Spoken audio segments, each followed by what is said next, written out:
Selamat pagi Bapak Ibu yang terkasih di dalam Tuhan. Jumpa lagi kita di dalam seri Pualam Kasih Bapa. Hari ini kita mau belajar dari satu bagian firman Tuhan yang saya yakin bukanlah firman yang asing dari kehidupan kita. Mungkin kita sudah membacanya ratusan bahkan ribuan kali sepanjang hidup kita.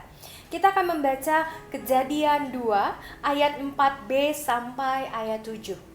Ketika Tuhan Allah menjadikan bumi dan langit, belum ada semak apapun di bumi, belum timbul tumbuh-tumbuhan apapun di padang, sebab Tuhan Allah belum menurunkan hujan ke bumi, dan belum ada orang untuk mengusahakan tanah itu. Tetapi ada kabut naik ke atas dari bumi dan membasahi seluruh permukaan bumi itu. Ketika itulah Tuhan Allah membentuk manusia itu dari debu tanah dan menghembuskan nafas hidup ke dalam hidungnya.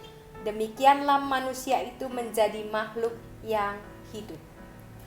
Pembacaan firman pada pagi hari ini adalah sebuah versi kedua dari karya penciptaan Allah. Versi pertama kita baca biasanya dari Kejadian 1, yaitu ketika Tuhan menciptakan langit dan bumi selama 7 hari dan manusia diciptakan pada hari ke-6 dan Tuhan beristirahat pada hari ke-7. Tapi versi yang kedua ini menjadi versi yang lebih intim dan lebih spesifik ketika Tuhan menciptakan manusia di tengah ciptaan yang lain.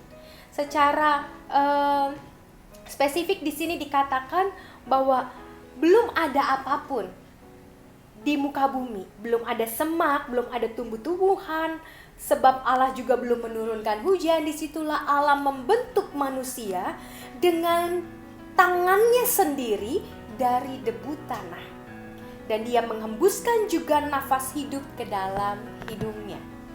Jadi bisa dikatakan bahwa kita ini memang adalah ciptaan yang berbeda dari ciptaan yang lain.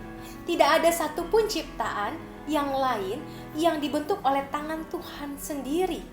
Kalau kita melihat di Kejadian 1, ciptaan yang lain diciptakan hanya dengan firman. Allah berfirman, jadilah terang, jadilah darat, jadilah laut, dan lain sebagainya. Tapi manusia dibentuk oleh tangannya sendiri, dihembuskan nafas hidup ke hidungnya, sehingga manusia itu hidup. Kita diciptakan secara spesial. Namun, yang harus menjadi refleksi kita adalah apakah pembentukan Tuhan terhadap kita sudah selesai? Tadi kita membaca bahwa Tuhan membentuk kita dari debu dan tanah. Apakah pembentukannya sudah selesai? Kalau dalam rupa tubuh saja, mungkin sudah selesai.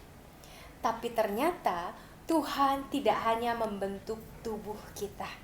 Dia membentuk begitu banyak hal di dalam hidup kita sampai saat ini. Sepanjang kita hidup, ada sebuah proses yang Tuhan izinkan terjadi dalam hidup kita. Ada suka, ada duka, ada susah, ada senang, ada tangis, ada tawa.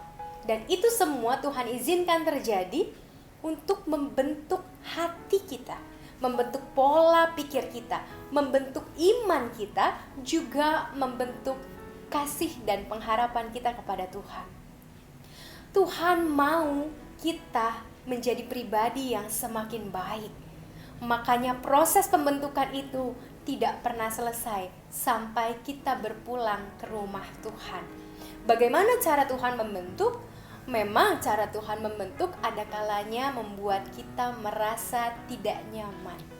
Karena namanya dibentuk, ada kala harus dipotong, ada kala harus ditempel, ada kala harus dipencet, ada kala harus dibebek. Kalau kita ingat ada satu pujian bagaikan bejana. Bapak Ibu, kalau kita dianggap sebagai bejana tanah liat, kalau Bapak Ibu pernah melihat bagaimana sebuah bejana itu dibentuk oleh sang pembentuk bejana, maka awalnya tanah itu dibejek-bejek, dibentuk, ditekan di berbagai sisi, lalu kemudian diputar, dan kemudian dibentuk oleh tangannya. Begitu ada salah sedikit, misalnya sedikit meleot, dihancurkan lagi. Itu cara Tuhan membentuk kita. Banyak dari kita tidak merasa nyaman dengan cara pembentukan Tuhan. Tapi hanya Tuhanlah yang mampu membentuk kita secara sempurna. Suami kita bisa membentuk kita. Istri kita bisa membentuk kita. Orang tua dan anak-anak kita pun bisa membentuk kita. Sahabat terdekat kita bisa membentuk kita. Bahkan pendeta pun bisa membentuk jemaatnya. Tapi jangan biarkan kita hanya percaya kepada orang-orang di sekeliling kita untuk membentuk kita. Karena pembentukan Tuhan sudah pasti pembentukan yang paling sempurna. Tuhan bisa memakai siapapun, betul. Tapi pertama-tama mari kita pikirkan apa yang Tuhan inginkan. Apa yang Tuhan inginkan untuk kita lakukan? Apa yang Tuhan inginkan untuk kita pedulikan, disitulah sebetulnya Tuhan sedang membentuk kita. Kalau Tuhan mau kita bersukacita, maka bersukacitalah di dalam segala hal.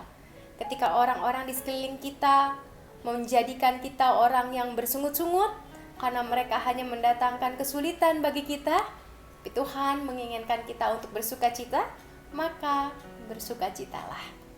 Memang tidak mudah, tapi ketika kita mempercayakan hidup kita untuk dibentuk Tuhan dari hari ke hari, maka hidup kita akan menjadi hidup yang sesuai dengan impian Tuhan dan bukan sekedar impian kita. Tuhan Yesus memberkati. Selamat pagi.